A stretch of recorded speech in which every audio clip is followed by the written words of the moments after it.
we'll jump to Anita. Anita, Michael Powell, her producer, came in. Michael, who I had known and met, he was doing session work around town. He had come in before. Anita had already done her first record, and they were just going to start work on the second record. He said, you know, she's going to come in. She's writing with Vernon, you know, her keyboard player, brilliant guy. Just record everything she does, you know, and got it. So she comes in, you know, first couple days are a little bit tight or whatever, but her and I clicked right away, and we do a bunch of stuff, and all of a sudden what's going on at this very moment is the Giving You the Best I Got record. Right. And the ideas are, you know, the songs are coming together literally right there in front of me. We're just recording demos at this point. We are not doing final tracks. So anyway, I'm out west with Anita now, and we're doing this record, and she is also on tour, and she wants me to come out and listen to her live show because there's something wrong with it. She wants this sound that we're getting on the road, and I'm back in, you know, I'm backpedaling that. Because you've never done live sound at that point? No. So we'll just come out and watch this show and just tell me what's wrong, you know. And so I go to Chicago. This is a big arena, the sports arena where the Bulls were playing at the time. And Luther's on with her. You know, Luther is Vandross. Yeah, they split the bill. And I tell her after the show, I go backstage. I say, well, you know, this, and you know, it's not, you know, Luther's show. You know, I said the wrong thing. I said all the wrong things. You know, I said, you know, well, Luther's show sounds really good. You know, she said, well, how does Luther's show sound? That sounds great. I go back to the hotel, and her tour manager, Bill Reeves, awesome guy.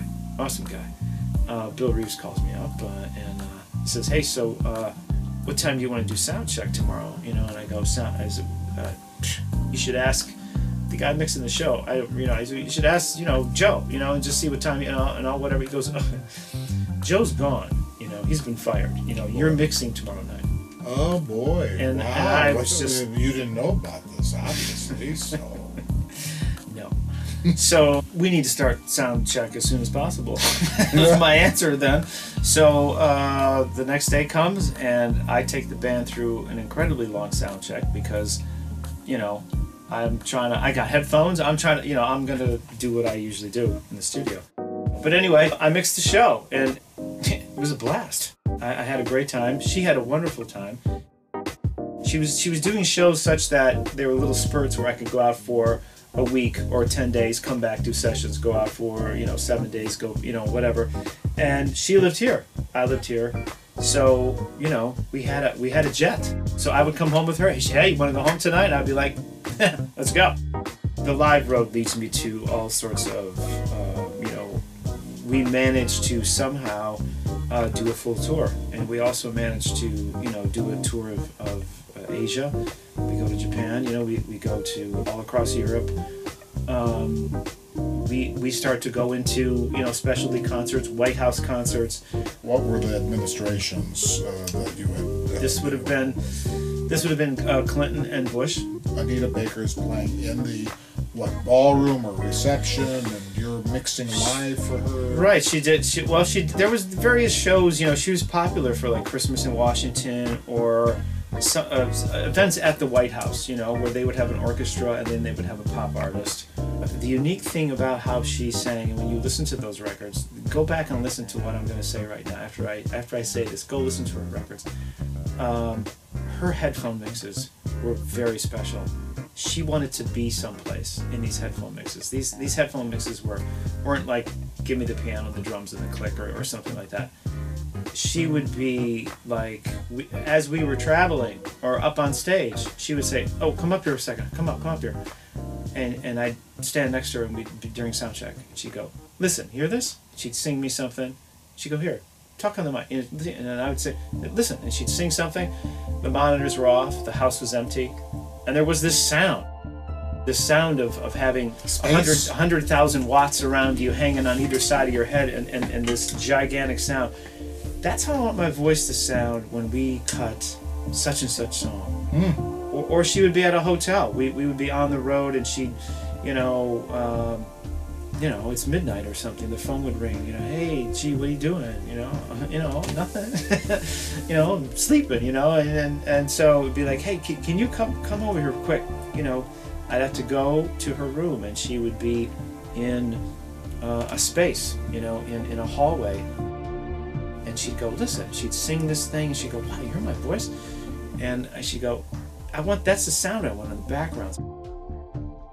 This was me producing her vocals. I mean, this is when I would say, well, what was the biggest thing you did for Anita?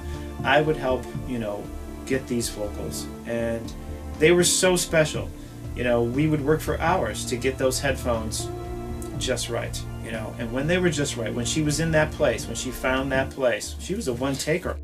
We all want to be inspired. We wait for inspiration, right? We try to find inspiration. I mean, this is something where when you're taking an artist and you're taking music that wants to live on a stage, you know, live with an audience, and you're putting it into these soundproof booths in these rooms, I've got to give them something to play with. I've got to give them that stage back. I have to give them that space, that storefront, that whatever it is where their music was born or lived, or wherever they came from. You know, there's a place that they want to go back to all the time, and I have to find that for them. And that's really my job. When it comes to headphones, I don't want them to I don't want them to put them on it and be, oh, it sounds good or whatever. I want to, oh my gosh, you know, oh, I'm there. I would look around me in these sessions, you know, and just thank God I was there. You know, thank God I was there getting this. You know, is the tape rolling? You know, is everything red? You know, the lights. You know, that was always my checklist was: are we rolling? Thank God I'm here. Just getting this. That I was picked at this moment to take this picture, you know, because all these are it's like capturing, you know, images. Images, sure, visuals, except auditory. Yeah, and trying to find everyone's good angle, everyone's good side.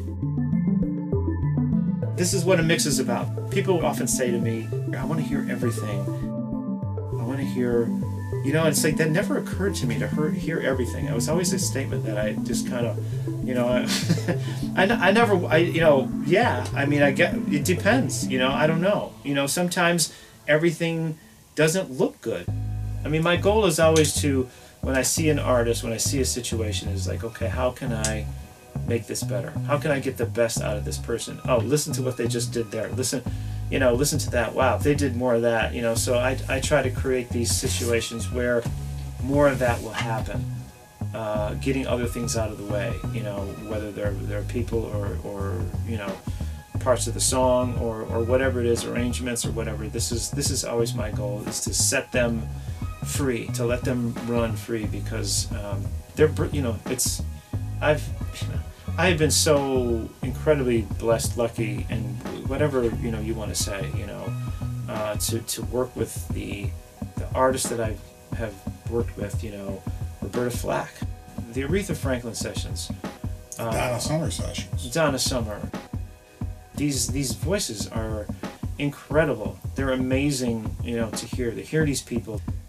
For them to be next to you singing, you know, and then just studying their nuances and studying all the different tones that make up that voice, and then having them go out in the room and me being able to capture that and then protect it. As all these different layers and different things start to go around this, is to protect what I heard when I was standing right next to this person, you know, and keep it that way, you know, as the song is you know, finished and produced. Right. So what was the key to my success is, you know what, I never said no. I never said no. I mean, because I didn't have the opportunity to say no. What am I going to go back to? You know, I knew what I was going to go back to, and it wasn't anything that I wanted. You know, so you know, you only get one chance to say no. You know, I think we all should remember that. You know, yes brings so many opportunities. You know, and so I always said yes. And that's the job that he's done for us too. Dare I say, you've held us together with your audio knowledge, your creative producing and mixing that everybody's learned quite well from you. They still have a lot to learn, but we so appreciate what you've done here I have a lot to learn. Well, we all have a lot to learn. We're still learning. I mean, does music ever?